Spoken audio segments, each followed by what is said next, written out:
മരുന്ന് കഴിക്കുന്ന ആളാണ്. എന്തിനു വേണ്ടി മരുന്ന് കഴിക്കുന്നു? എല്ലാവരും ഓപ്പൺ പറയാം. ഒബ്സസീവ് കമ്പൽസീവ് ഡിസോർഡർ 3 times കഴിക്കുന്നതാണ്.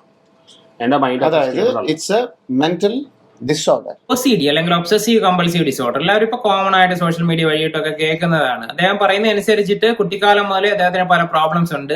ഡെയിലി 3 നേരം മരുന്ന് കഴിക്കുന്നുണ്ട്.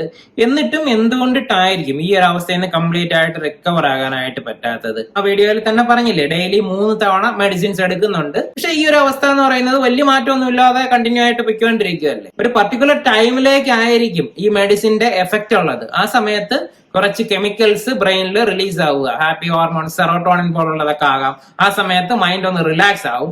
റിലാക്സ് ആയി കഴിയുമ്പോൾ ആങ്സൈറ്റി കുറയും. ആങ്സൈറ്റി കുറഞ്ഞു കഴിഞ്ഞാൽ കൺഫ്യൂസ്ഡ് ആയിട്ടുള്ള കാര്യങ്ങൾ മാറും. പക്ഷേ എന്താണോ ഈ ആങ്സൈറ്റി ട്രിഗർ ചെയ്യുന്നത്, അല്ലെ കൺഫ്യൂസ്ഡ് ക്വസ്റ്റ്യൻസ് ഉണ്ടാക്കുന്നത്, ആ ഫിയർ ഉണ്ടാകാനുള്ള റീസൺസിനെ ക്ലിയർ ചെയ്യാനായിട്ട് മെഡിസിൻസിന് പറ്റുമോ? ഇല്ല.